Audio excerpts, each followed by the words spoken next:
Um, you often go through the lineage of who was where if you were part of a black college. What were the great heroes and sheroes there? And Clark had Dr. Edward Sweat. Dr. Sweat was the chair of the history department, and he was the main person who mentored and was the reader on most of the PhD and MA theses. Atlanta University had Clarence A. Bacot. I was fortunate to have both of them as my advisor, as my first and second readers. The classes with Dr. Bacot and Dr. Sweat really trained you how to then go and to teach what they taught you. You didn't come out of Atlanta University with a graduate degree under Bacot and not have a job. Bacot was here for 47 years as chair of the history department. And if you go into Harkness Hall and you stand in front of the Burles' office, the first door immediately to your right was Dr. Bacot's office. And you walked into it and it looked like a trash dump.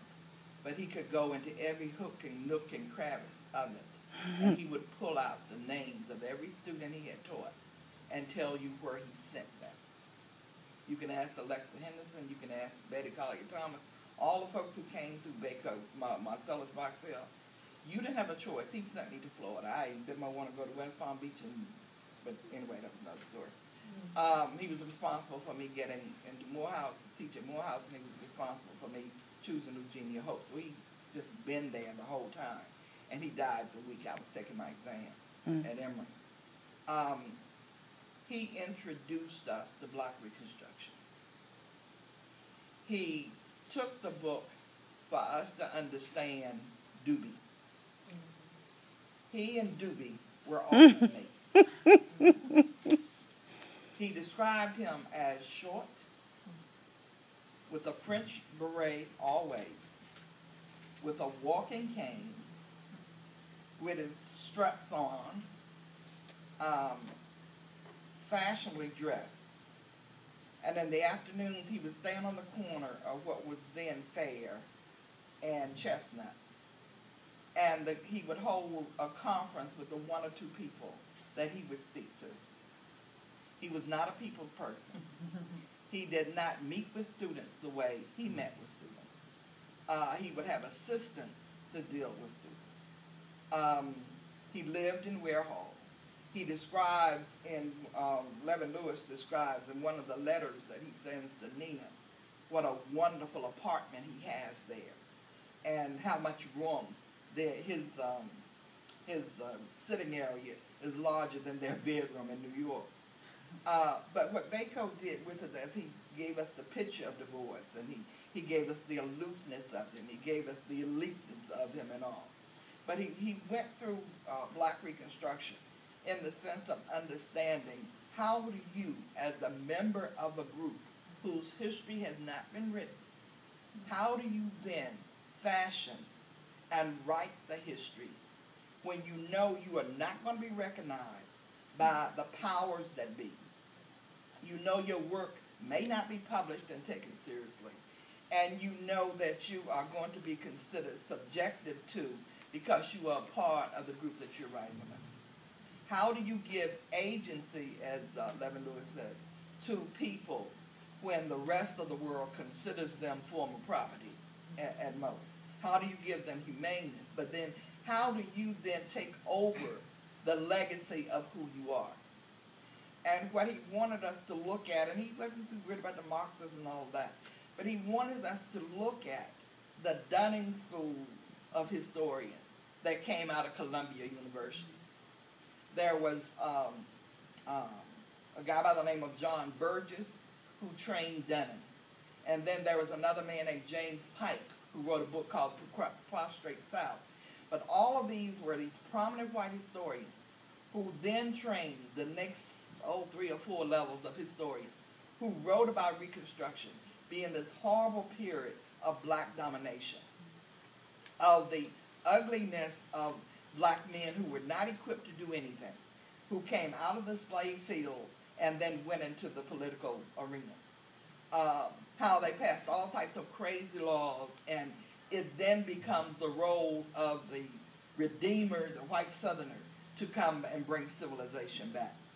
And he had us specifically to go through the chapters on South Carolina, Mississippi, Louisiana, because of the number of blacks who lived in those areas and the number of black officials who were involved.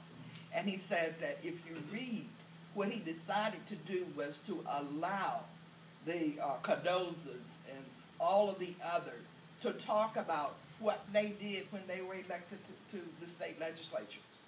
And when they were elected, they are not vindictive in the sense of getting the white men or the former slaveholders or whatever, but they create a system that would have lasted indefinitely had not the new people who came in as a part of the segregationist constitutional conventionists in the South to change everything that they had done. Mm-hmm. But when you look at what they did, he had to then bring voice and allow them, because if you look in the chapter in South Carolina, it's, I don't know how many pages, but it's just about everybody has their own voice, and they are talking about what they did. They're talking about what had to be done.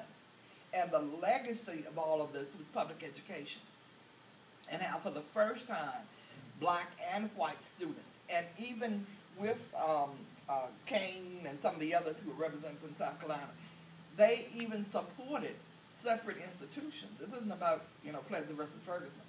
They wanted institutions that were going to be educational centers for their children. So as a result, when you look at what they did, it isn't about corruption and graft and all of that. It's going to be a part of the grant administration and all the other local and state legislatures. But it's about how they did not respond. And there were black people who were, greedy too. But they did not respond negatively, but instead they kept themselves focused on what had to be passed and what legislation had to be developed.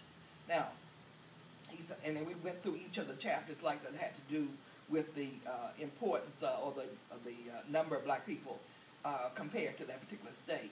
And then he goes on to say, now, look at what they are charged with in terms of graft and corruption and all of that. And then look at how they responded to those particular charges.